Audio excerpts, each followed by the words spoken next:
Hello everyone and welcome to another episode of the McGonagall Boxing Podcast. We've got a lot to talk about this week, so we're going to get straight down to it.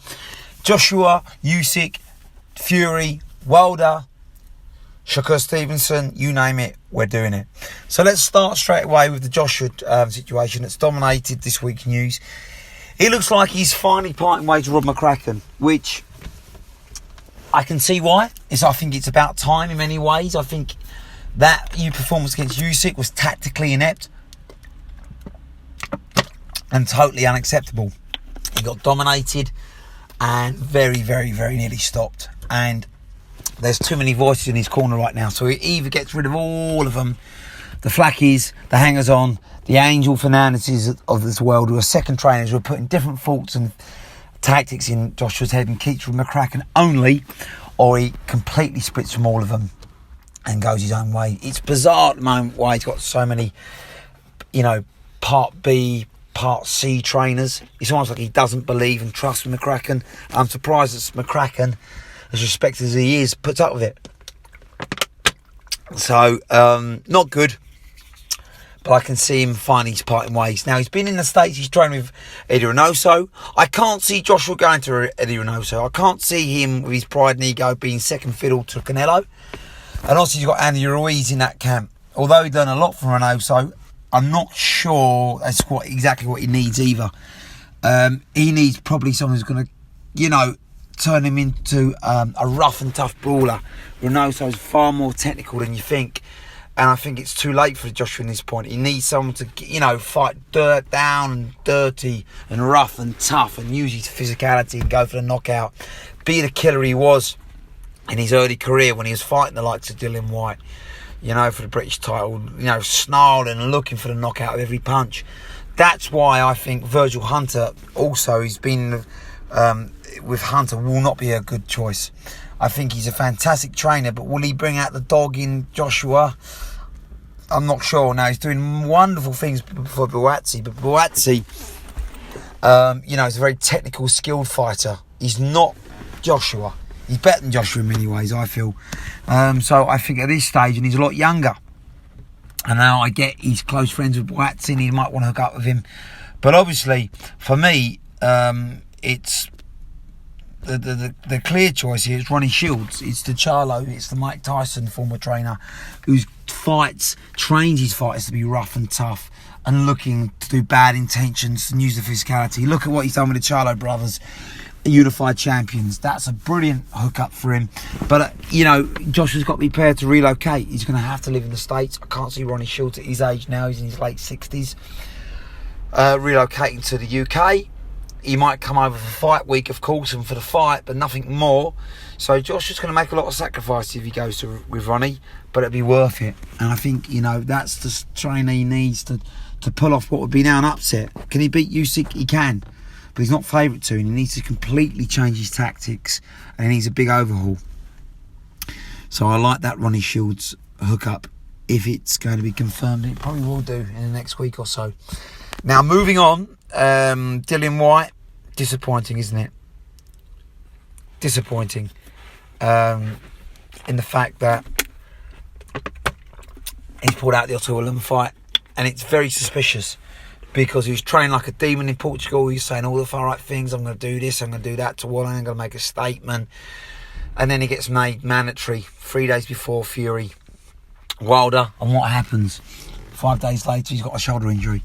Now, Whyte does not get injured. Look at his stats. I think he's pulled out of one fight in his career for injury. He's a warrior. He's a dog. But clearly, he's looked at the Povetkin fight where he was mandatory and he got knocked out. And that set him back 2 years. Let's be honest. And he's probably thinking, well, if another lockdown comes or whatever, it's too risky. I'm getting to a stage now where I'm 34 years old. I can't keep doing that. I can't risk it again. So I get why he's done it. But for me, I think that's more than meets the eye of this injury. And I'm a bit... When he says quite clearly that, I'm sorry, but he's bottled that. He's pulled out of my fight and I'm not happy. I want to reschedule fight. I've spent thousands in my camp, which he has done. You got to feel for Wallin, and he firmly believed he could beat Whyte as well.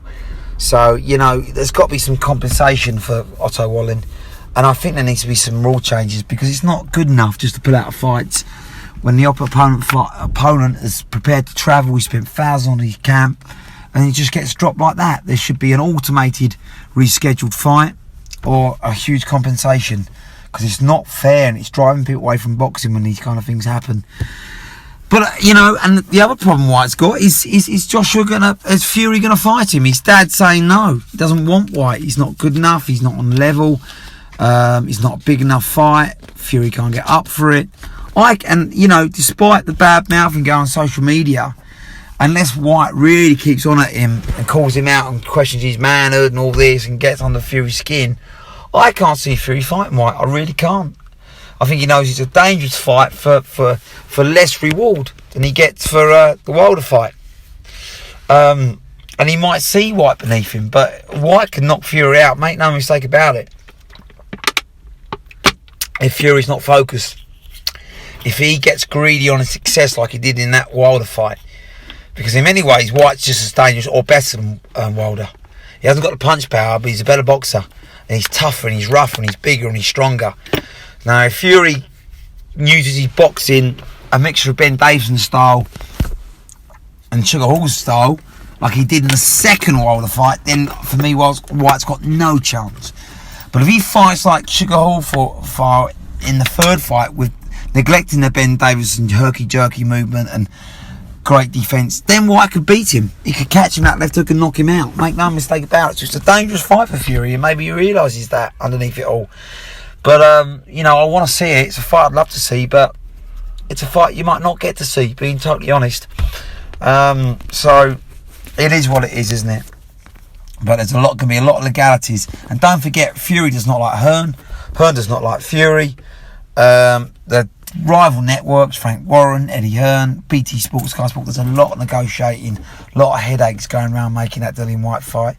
But it might be a case where Fury has to vacate, and then Usyk might not want any part of him. And then all was left for Fury's the AJ fight. So it's a real mess at the moment, merry-go-round, but it will get sorted. But whether or not Fury can go straight for Usyk and get away with that, I don't know. He might be able to somehow, some way. But Whyte, make no mistake about it, he's going to be fighting his corner every way of the second, every part, every way he can to get that mandatory fight against Fury before that happens. Finally, Shakur Stevenson, very impressive against Jamel Herring, very impressive. Did what he needed to do. Hand speed, brilliant. Foot speed, brilliant. Just too young, too fresh, too sharp for Jamel Herring. And, you know, he's not a prospect anymore, is he? He's a world star, Shakur Stevenson. Bad stoppage. Jamel Herring was still firing back. He was tough as nails. He kept going. And at times, you know, he'd fire back and show that he was dogged and determined, but he was just too slow. He just wasn't second best in everything, wasn't he? And it was a young, hungry Stevenson who had the size, unlike Cole Frampton, but he had the speed and he had the hunger. And, you know, he just had the reach over Jamel Herring. He was just too good, too young, too sharp. And he's the best, for me, super featherweight in the world now. I don't think he loses to Valdez. I think Valdez is aggressive, but he's too predictable. Come forward. I think Shakur Stevenson, with his speed and slick skill, will overwhelm Valdez. And then he's moving up to lightweights, and I think he gives them a lot of them problems, except for maybe the big boys like Teofimo Lopez. But I think, you know, he gives Haney all kinds of trouble, and I think he'll give Loma difficulties as well, because he's a big super featherweight. So congratulations. A shocking stoppage, though. Imagine that was Wilder, you know, 2 weeks ago. It'd have been a riot. And, you know, Jamel Herring's a tough cookie. He was on his feet. He was still trading. He should have been given the benefit of doubt. But make no mistake about it. There was only one winner of that fight, and it belonged to Shakur Stevenson. So I congratulate him there. He's the best 130 champion in the world, and he's going to be a very, very tough man to beat moving forward. It's a new star in the world.